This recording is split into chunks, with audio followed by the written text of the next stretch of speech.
And then the other semi-finals between the two Marks, Selby and Allen. We start with Mark Selby first. I said here last week that if Selby goes on and win it, we look back and go, how did we not see the signs? You know, 4-time champion, good, plenty of confidence because he won 2 tournaments, but no burnout, and fresh enough. And then, as we said, also off the table, a lot happier. So straight away, his whole peace of mind. He's happy in himself. So as a result, then all his thoughts and energies are going on. And he's such a hard player. And then with each round, you took question marks. But then once he beats John Higgins, and John Higgins called him an animal. There's no greater compliment. No, if John Higgins is calling you an animal, you're doing something right. You know, I think you got to fair for the rest. You know, but he does look like an animal out there. He looks it's the most relaxed I've seen him in a long time. Which, you know, he looks happy out there. Looks like he's enjoying it. So I mean, as I said, I tipped Mark Allen to win it, and I tipped these two boys to get to the semi. So got the bottom half right. Top was a disaster. But anyway, I still got to go with Mark Allen because I've tipped him from the start to win it. But I mean, I obviously won't be surprised if Mark Selby does a number on him. But again, we go back to, you know, give me the guy who played really well in his last match. Mark Selby couldn't have played any better against John Higgins. He was phenomenal. Can you come out and repeat that performance again? Whereas Mark Allen, you know, had a trickier match. He had a tricky match against Jack Jones because everyone expects him to win it, you know. And again, Jack Jones surprised all of us. You know, he's gone to him, back to him for a second. What a performance by him. He really, I always knew he was a really good player. But God, he showed how good he is. And you know, I mean, you've got to, after his performance here this week, you know, after the players he's beaten, you've got to put him down for a future world champion down the line. I mean, he's not like a teenager. I think he's about 30, is he? Yeah. 30, so he's, you know, a different era to the class of 92. So when they're gone, he's still going to be in his prime. So, you know, not saying he couldn't win one with them around, but on his performance so far, the players he's beat, but you've got to put him down as the future world champions. And fair play to him. He surprised me. I didn't think he was that good, so I know he handled it, you know. But then going back to these two Marks, so Mark got over the line in that match. It was a tough game. He kind of outlasted Jack, to be fair. I think Jack hit a bit of a wall. But Mark, you know, being the clever guy he is, seen that, knew that, was patient. You know, he refused one or two. He refused one or two, surprisingly to me, that I don't think he refused against Mark Selby, because I think he had a plan against Jack Jones which worked in the end. At the time I was thinking, geez, why aren't you going for that, Mark, you know? But anyway, he done the right thing, he won. So you can't knock him for it. But I think certain balls he refused against Jack Jones, he'll be going for against Mark and trying to win the frame off him, because that's the only way he's going to beat Mark Selby. And he's clever enough to know that. You know, he's going to have to not only compete with him in the safety game, but he's proved he can do that, but he's going to have to outscore him as well. I mean, Mark Selby, I think the 13 frames he won, he 13 breaks over 50. Like. And amazing safety in between that. Yeah, so Mark knows that his last performance is not going to be good enough to beat Mark Selby. And he's going to have to step it up, but I think he will. And I think he's kind of, you know, as we said, like Neil Robertson, Karen Wilson peaking too early, which proved to be the case. I think Mark's come along perfect. I think that match will have him absolutely spot on now for this, and you'll see his scoring, and it's going to be a really close game. But I've got to tip Mark Allen to win from the start, so I'm going to stick with him. A good point actually made about Jack Jones there. You wouldn't necessarily put him down that you'd say he'll win 9 or 10 ranking events throughout his career, but a bit like Micheal, you can see at the crucible every year, those longer sessions, he's a calm, steady guy, doesn't get too high or low, he's good safety, and his bad sessions won't be too bad. And it said as well, he's scoring a bit heavier, so like a great, and he'd be dangerous next season. You can see him next season getting into the 32. Absolutely, I was very impressed with him. As I said, I didn't realise he was that good, but what I loved about him as well is every time he did make a mistake and lose a frame, he'd hit back nearly with a ton or a 70, you know, he'd forget about it, which is what you need at this venue, all venues, to win tournaments. So he's got, I don't see any weak points in his game. He scores really well, his safety is excellent, he takes his time, he's positive, you know, he's got all the attributes to win it, to win the World Championships. I haven't said it for Mark Allen, because they said he'd only ever made one semi-final before, back in 2009, which was a bit of a free run. He wasn't expected. Since then he's had expectancy. And we're praising Jack Jones, and then not for a second being disrespectful, but if you said to Mark before the tournament you're going to have Jack Jones in the quarter final, you know, he'd have took it, but that also brings a level of pressure. Because Mark's first target was to get back to one table, which he's done. And then the same way, it sounds a bit silly, but mentally it's an easier game playing Mark Selby because it's Mark Selby. Mark Selby will be favoured. So there's that level of expectancy. Of People would have said, oh, Mark will win, that's him in the semis.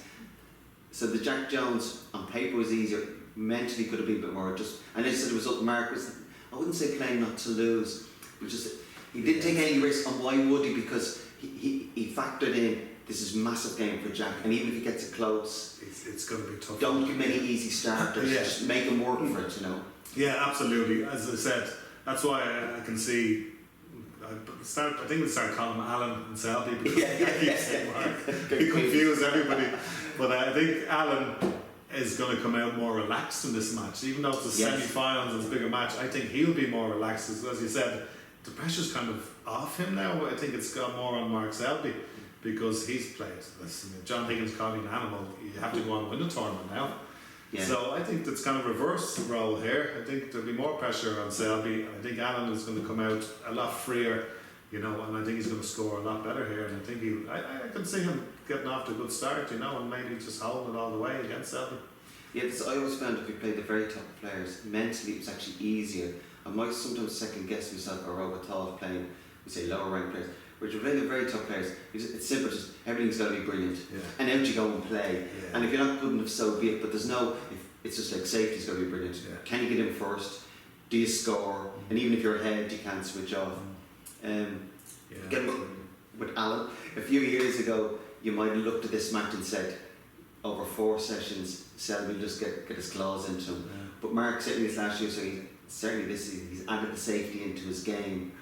Now I think if he tries to go absolute toe to toe with Selby from the trenches, from the off, I think Selby will beat him. However, there will be scrappy frames and he'll be more than able to compete better than he ever has. However, I said if he goes down a bit of a rabbit hole with Selby, he's got to be positive and look to win in one visit. Yeah. But if it goes scrappy, don't be trying reckless and not get involved. There will be frames, probably half of them, be scrappy, go down to the colours, last few reds. And he's more than good enough now to compete. But his game plan should be to get him first and score. Because you probably would call him a heavier scorer than Selby, even though Selby, if you look at his records, is a heavy scorer. Yeah. Well, I mean, certainly, from what we've seen in practice with Mark Allen, both of us, tell me actually, you were up in Antrim there. Yeah, myself and young Aaron Hill from Cork went up to Antrim a few days before to qualify for the World Championships to Mark's club, the Antrim Sports Club. Yeah, great club. Fantastic club, lovely people in there running it, and we were practicing with himself and Jordan Brown and young Robbie McGuigan and Joel Connolly. And there was the young lad Liam Gray from Scotland was over as well, so we had a good few games between us. But I mean, Mark Allen was just phenomenal. I mean, he absolutely slaughtered me, and I think it was 5 tons and a 147, and then young Aaron Hill, who, as we said, is another future world champion in our eyes, a great young player from Cork.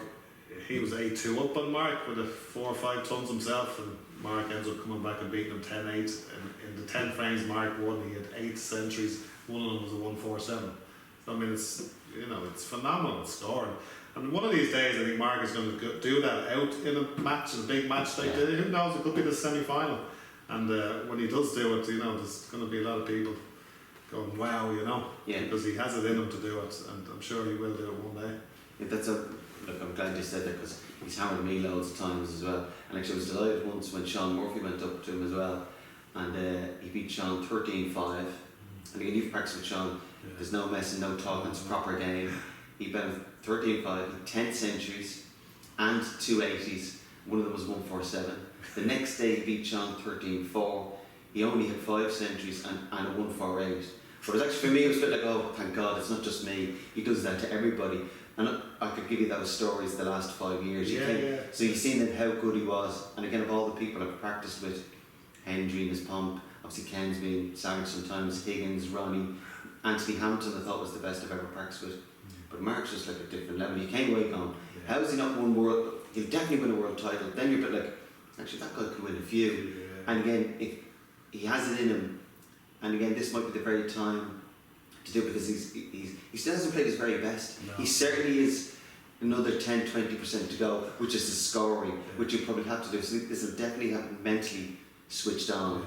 That's why I like the way he's come through the tournaments, because the most world champion winners, they don't peak in the first couple of matches, they just get through them, and then they start to play their A game in the semis and in the final, and then by the time they've won, they're lifting the cup, they've played unbelievable, you know.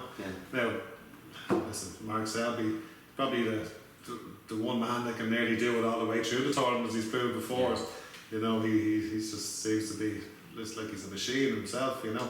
But Mark Allen, as we were saying, we haven't seen the best of him yet. I'm hoping he can go out and prove how good he is at this scoring. I mean, I heard those stories for years, but that was my first time. Don't believe it. Yeah. But when I went up and I seen it, I was like, wow, it is true, you know. So listen, hopefully he can go out and score the way we know he can score, and it's going to be a phenomenal match, one way or the other, you know. I think it's going to go close, but as I said, I have to stick with who I've tipped from the start to win the tournament, Mark Allen. Yeah, it's the old adage as well that Davis and Hendry so you get the same thing. It's only halfway. They've played 8 sessions. You still 8 more to go. Again, it's more intense. 1-2 sessions a day. Better players, more pressure. So, but it says Mark still feels plenty in reserve.